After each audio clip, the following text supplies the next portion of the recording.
In South Korea, the most popular plastic surgery procedure changes roughly every 3 to 5 years.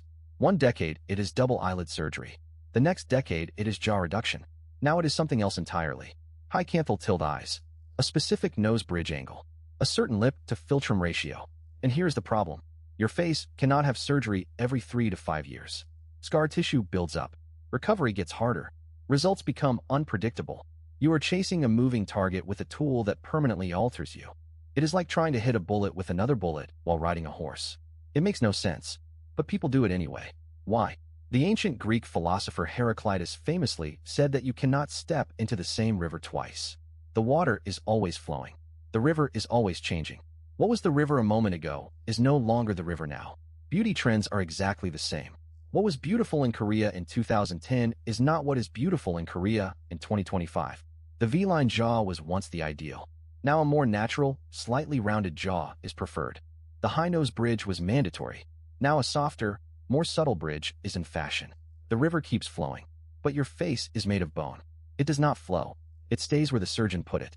And when the river moves on, you are left standing in a dry riverbed with a face that belonged to a different era. This is not just a cosmetic problem. It is a philosophical one. Why do we want to look like everyone else when everyone else is trying to look like someone else who is trying to look like a filtered version of someone else? Jean Baudrillard, in his book Simulacra and Simulation, describes a world where copies no longer refer to an original. The copy becomes the reality. The reference disappears. This is exactly what has happened to beauty standards in the age of Instagram and TikTok. The ideal face no longer belongs to a real person. It belongs to a composite, an aggregate of filters, editing software, and algorithmic curation. Nobody actually looks like the beauty standard, because the beauty standard was never a person. It was a statistical average of the most liked images on a platform, and that average changes every time the algorithm updates. So you are not chasing beauty. You are chasing a ghost that was generated by a machine learning model trained on the preferences of strangers you will never meet. There is something deeply unsettling about this. The philosopher Byung Chul Han, in his book The Burnout Society, argues that modern capitalism no longer exploits our bodies. It exploits our psyches.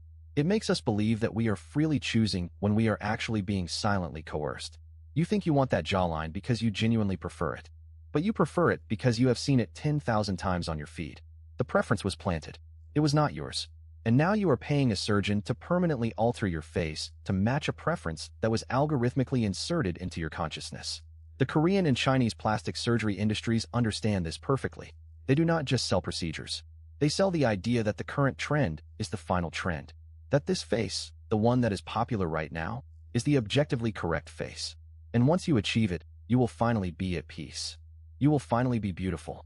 You will finally stop wanting to change. But 6 months later, a new idol debuts with a slightly different look. A new filter goes viral. A new trend emerges. And suddenly the face you paid for looks dated. It looks like it belongs to a previous version of the internet.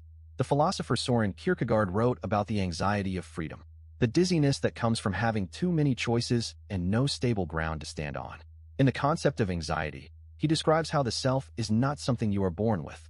It is something you must become through repeated choices that accumulate into an identity. But if your choices are constantly reacting to external trends, you never actually become anything. You just keep choosing. You keep changing. You stay in a permanent state of becoming without ever arriving. This is the tragedy of chasing cosmetic trends. The face becomes a project that is never finished. And a project that is never finished is not a project at all. It is a distraction. So what actually lasts? The Stoics had an answer to this. Marcus Aurelius, in his Meditations, writes that you should care less about how you appear to others and more about who you actually are. The face will age. The trends will change. The filters will update. But your character, your mind, your ability to think clearly and act with integrity, these things compound over time instead of decaying. Epictetus would say that the face is an external. It is outside your control. You did not choose it at birth, and you cannot fully control how others perceive it. To obsess over an external is to guarantee suffering. Because externals are fickle. They come and go. They are ruled by forces beyond your reach. The only thing you can control is your judgment, your reaction, your decision to either buy into the trend or see it for what it is. A temporary collective delusion that will be replaced by another one soon enough. None of this means plastic surgery is inherently wrong. If a procedure genuinely makes you feel more like yourself, more at home in your own body, then it has value. But the key word is yourself, not the trend. Not the algorithm. Not the aggregate face of 1,000 strangers. Yourself. And here's the test. If you woke up tomorrow and the trend had completely changed and your face was now considered outdated by the internet, would you still be glad you did it? If the answer is no, you did it for them, not for you. And that is a very expensive and irreversible way to please people who will forget you exist the moment they scroll past your face.